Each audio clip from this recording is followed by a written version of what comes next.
ایک زمانے میں مصر کہلانے والے ملک میں ایک طاقتور اور جابر فرعون رہتا تھا جو لوہے کی مٹھی سے حکومت کرتا تھا۔ فرعون نے بنی اسرائیل کو غلام بنایا تھا، انہیں سخت مشقت پر مجبور کیا تھا اور ان کے ساتھ ظالمانہ سلوک کیا تھا۔ سخت حالات کے باوجود بنی اسرائیل اپنے ایمان پر ثابت قدم رہے، ایک نجات دہندہ کی امید رکھتے ہوئے۔ کے درمیان ایک اسرائیلی جوڑے کے ہاں لڑکا پیدا ہوا، انہوں نے اس کا نام موسیٰ رکھا۔ موسیٰ کے والدین نے اس کے آنکھوں میں ایک چمکیلی روشنی دیکھی اور وہ جانتی تھی کہ وہ کسی غیر معمولی چیز کے لیے مقدر ہے۔ تاہم اپنی بیٹی کی جان کے خوف سے انہوں نے اسے فرعون کے سپاہیوں سے چھپایا۔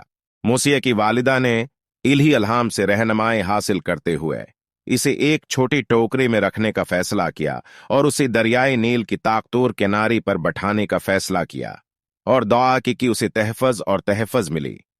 بھاری دل کے ساتھ اس نے اپنے پیارے بچے کو قسمت کے رحم و کرم کے سپرد کرتے ہوئے بہتے پانیوں میں ٹوکری چھوڑ دی۔ خدا کے فضل سے موسیٰ کو لے جانے والی ٹوکری نیچے کی طرف تیرتی چلے گئی اور بالآخر خود فرعون کی محل میں پہنچ گئی۔ فرعون کی بیوی آسیہ ٹوکری اور اس کا قیمتی سامان دریافت کر کے حیران رہ گئی۔ اس نے اپنے شوہر سے التجا کی کہ وہ اس بچی کی زندگی کو بخش دے، یہ مانتے ہوئے کہ وہ آسمان کی طرف سے تحفہ ہے۔ فرعون نے ہچکچاتے ہوئے اتفاق کیا، اس بات سے بے خبر کہ جس بچے کو اس نے بچایا تھا وہ ایک دن عظیم پیغمبر بن کر اس کی ظالمانہ حکومت کو چیلنج کرے گا۔ موسیٰ محل کے شاندار دیواروں کے اندر پلا بڑھا، جس کے چاروں طرف عیش اور طاقت کی لوٹ مار تھی۔ پھر بھی وہ محل کی دروازوں کے باہر اپنے لوگوں کی طرف سے برداشت کیے جانے والے مصائب سے باخبر رہے۔ جیسے ہی موسیٰ جوانے کو پہنچا، اس نے اپنی مراعات یافتہ وجود پر سوال اٹھانا شروع کر دیے اور اپنی حقیقی شناخت دریافت کرنے کی خواہش کی۔ ایک دن شہر میں ٹھلتے ہوئے موسیٰ نے ایک مصری سپاہی کو ایک اسرائیلی کے ساتھ بدسلوکی کرتے دیکھا۔ اپنے غصے پر قابو نہ رکھ سکا، موسیٰ نے مداخلت کی اور سپاہی کو مارا، جس سے اتفاقاً وہ ہلاک ہو گیا۔ فرعون کی غضب سے خوفزدہ ہو کر موسیٰ نے مصر سے بھاگنے اور ایک دور دراز ملک میں سکون حاصل کرنے کا فیصلہ کیا۔ وہ تھکی ہاری اور آگے کیا ہونے والا ہے اس سے بھی یقینے کی عالم میں سرزمین مدیان پہنچا۔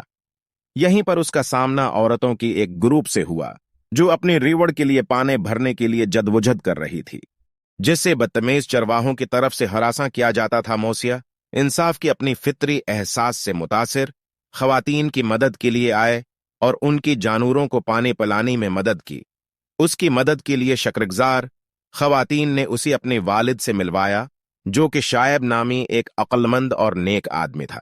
موسیٰ کے عاجزی اور رحم دل سے متاثر ہو کر شعیب نے انہیں پناہ دی اور اپنے خاندان میں خوش آمدید کہا۔ شعیب کی رہنمائی میں موسیٰ نے امن اور مقصد پایا۔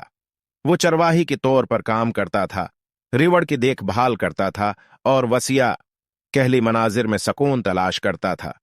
یہ وہ وقت تھا جب موسیٰ نے ایک گہری روحانی بیداری کا تجربہ کیا، اللہ تعالیٰ کی طرف سے الہی وحی اور رہنمائی حاصل کی۔ ایک دن کو سینا کے قریب اپنی ریوڑ کی دیکھ بھال کرتے ہوئے موسیٰ نے ایک شاندار نظارہ دیکھا۔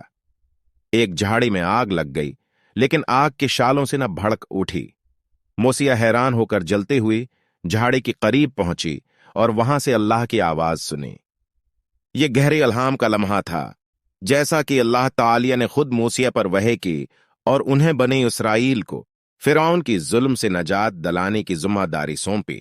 ہمت اور ایمان سے لیس ہو کر موسیٰ مصر واپس آئے اور بنی اسرائیل کی رہائی کا مطالبہ کرتے ہوئے فرعون کا مقابلہ کیا۔ ہر مطالبے کے ساتھ موسیٰ نے معجزاتی عجائبات دکھائے، اللہ کی قدرت اور طاقت کو ظاہر کیا۔ تاہم فرعون منحرف رہا، موسیٰ کے اختیار اور بنی اسرائیل کی مصائب کو تسلیم نہیں کیا۔